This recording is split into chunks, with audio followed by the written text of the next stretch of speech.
Hey everyone, and welcome to our new series. And over the next several weeks, we're going to be talking about something that's really near and dear to me, and something that I personally have given my life to, and that I love dearly and following willingly. Over the next several weeks, we're going to simply be talking about Jesus. And you see, there's a lot of thoughts out there about Jesus, questions about who he is, what he means, is he a fairy tale, what can we believe, what do we believe, and why do we believe it, and how do we believe it. And over the next several weeks, I simply want to start this conversation because nothing is as central or as important to who we are as a church or a people than Christ and what he accomplished on our behalf. And I've been doing this whole Christian thing for a long time now, and in fact, I've been a follower of Jesus much longer than I haven't been. And it really is all I have known for most of my life. But with that being the reality, there have been moments in my life where I've had to really look hard and deeply and evaluate what I believe and why I believe it. I've been asked numerous times, why do I believe what I believe? And there have been times when I've had to look at my life and look that if I wasn't a follower of Jesus, what would it look like? And is it really worth following Jesus? Several years ago, I started my master's degree and I took classes from Fuller Seminary, and I was nervous and excited all at the same time. And part of the degree program was that for a couple weeks each year, I had to go on site for an all-day class all week long.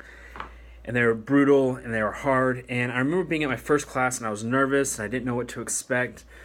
But I was really excited to be around other pastors and other church leaders and other people that were as excited as I was about following Jesus. And as I got there, I began to notice something else was happening. As I talked with all the people around me, I was around a bunch of people who saw Jesus completely different than I did. Some were church leaders that were there that weren't even very keen, and they were very leery about even talking about Jesus and what he meant. And I particularly remember one conversation where one pastor said, if this is really Jesus, then I'm not sure this is what I want to give my life to. And this is a pastor talking, mind you. I'm not really sure I agree with him, and I don't know that if he is real, and if he is, I just think it would cost me too much to really follow him. That pastor's not in ministry now, but it got me really thinking. And I think in our lives, we ask these questions a lot of the time. And I think at times we ask this question, and we really don't even know that this is the question that we're asking. We ask, is Jesus real? What does following him really cost me? And is that really the price that I'm willing to pay? And what's crucial in this conversation is around this idea of Jesus is that it must begin and start with who is Jesus and what does he really mean? Because if Jesus is really who he says he is, and we'll be looking at that over the next couple weeks, then that means that what he is asking us to do requires something of us. It means that the places in our lives where we question which way are we going to go, that there should be meaning and there should be weight to who Jesus calls us to be. And if he is real, then when he calls us to those places, those words have meaning and depth to us. Because you see, if Jesus is real, if Jesus is the Messiah, if he is our Savior, then the invitation to follow him and the invitation to lay down everything, the call to put him ahead of ourselves, must then impact the way we live. And the question is he really worth it? Because if we're called to do these things, then we must come face to face with the question of worth and value. And in your life, the question really is Jesus worth more than fill in the blank? Is Jesus really more valuable than fill in the blank? Because if I were to ask you, and you have to choose right now, this moment, no second thought, if following Jesus meant that you had to give up your cell phone, would you do it? What about if he asked you to give up Fortnite, or even your Xbox or PS4, all of your friends, your home? What if he asked you to give up your dreams to follow him? If I were to tell you that following Jesus would cost you everything, would you still do it? And would you still say he's worth more? This was a scenario I found myself in. I had always had a dream of being a lawyer, moving to Washington, D.C., and being a politician. This was my dream growing up. And then Jesus asked me to give that away, give that to him, and really follow him. It cost me that dream. But it's so worth it because what he had for me was so much better. And I'm not talking about just saying that Jesus is more. I think a lot of times we say that and we give lip service that Jesus is worth more than anything.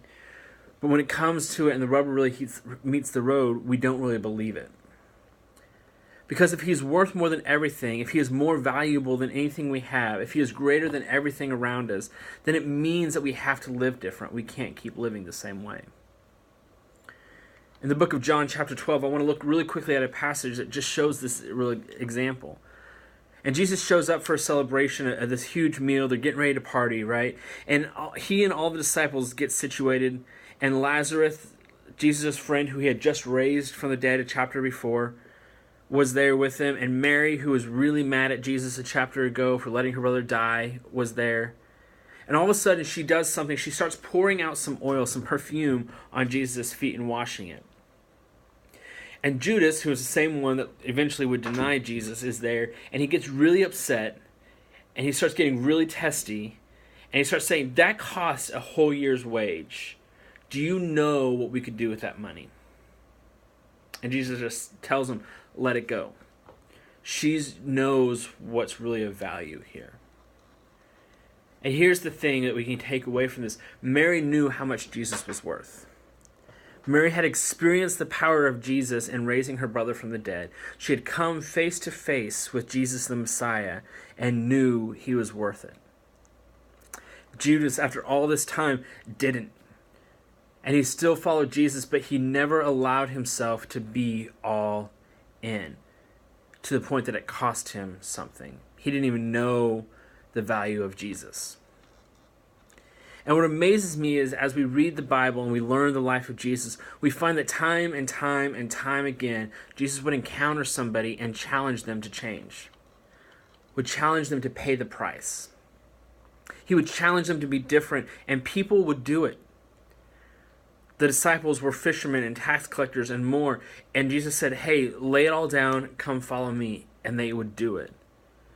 Jesus would meet people and look at them and tell them that your life is going a direction and it's time to change it and sin no more. And boom, in that instant, they would go and turn their life around and pay great cost to make things right, even if it cost them something. You look at Zacchaeus, who's, we hear in the story that he's a wee little man. And what we find is that everyone really disliked Zacchaeus. And Zacchaeus was living a certain way, stealing from people, robbing people, taking their money legally. And Jesus says, hey, I'm going to your house. And when he's there at the house, he says, go and sin no more. And Zacchaeus goes, sells his stuff, and pays back everything that he had taken from everybody. It cost him something. And I want you to hear me out because this is really important. Following Jesus isn't a contest of who can give up more. Because Jesus already gave up everything. It isn't about going and giving up everything just for the sake of giving everything. It's not about being poor for the sake of being poor. It's not about those things. Jesus even says, I desire obedience over sacrifice. But the question is, can you be obedient? And the question is, and what it does mean is this, who is really in control? In Luke 14, Jesus is addressing a crowd, and he answers this very question. He asks this very question. He says, and it says, if we're reading along, a large crowd was following Jesus, and he turned around and he said to them, if you want to be my disciple, you must, by comparison, hate everything else. Your father and mother, your wife and children, brothers and sisters, yes, even your own life. Otherwise, you cannot be my disciple. And if you do not carry your own cross and follow me, you cannot be my disciple. But don't begin until you count the cost. For who would begin constructing a building without first calculating the cost to see if there's enough money to finish it? Otherwise, you might complete only the foundation before running out of money, and then everybody would laugh at you. They would say, there's a person who started this building and couldn't afford to finish it. Or what king would go to war against another king without first sitting down with counselors to discuss whether his army of 10,000 could defeat the 20,000 soldiers marching against him? And if he can't, he will send a delegation to discuss terms of peace while the enemy is still far away. So you cannot be my disciple without giving up everything you own. I have to imagine as the disciples heard this, there was a part of them that was begging Jesus just to stop talking. Just stop it here. I'm sure they were thinking, Jesus, dude, we're trying to get followers, not drive everybody away. But Jesus was very honest with the cost. Now understand, Jesus wasn't saying that you should hate your brothers and sisters. I know that you guys all got caught there and stayed there, and that's all you heard out of this. But what Jesus is asking is, am I worth it? Am I really greater than these things? Have you really counted the cost? Are you willing to give me control? Have you looked at your life and said, yes, it's worth it, before jumping in? And I want to end with this one thought because I think it's important too. And I don't really have time to fully develop it, but I think you'll get the general idea. If Jesus is greater than all that we have or can offer, if Jesus is worth giving up everything we have, then it would also be true that Jesus is greater than our worst stuff as well.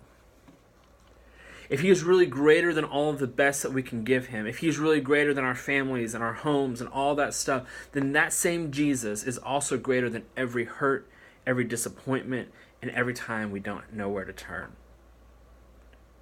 Jesus is greater than those things, and he wants to meet you in those places because he's greater than those things. And the main idea today, if you get nothing else, here's the bottom line. If Jesus is greater than everything in our lives, then he is worth giving it all for. He's worth going all in. So this week, think about your life. What are the things that you've made more important or have given more value than Jesus? What are the things that if Jesus really came right now, sat in front of you and said, hey, give that up, you don't know if you'd be able to do it? And if he is really worth it, ask him to help you to place him above those things. Because we all have things that it would be really hard for us to give up. It would be really hard for me if Jesus were to come and ask me to give up some things. It would be hard for me to say yes to that. But there is something in me that says, God, help me come to that place. Help me make you more valuable than those things. Ultimately, what I'm asking this week is that you count the cost and ask yourself, is Jesus really worth it? I hope to see you guys next week.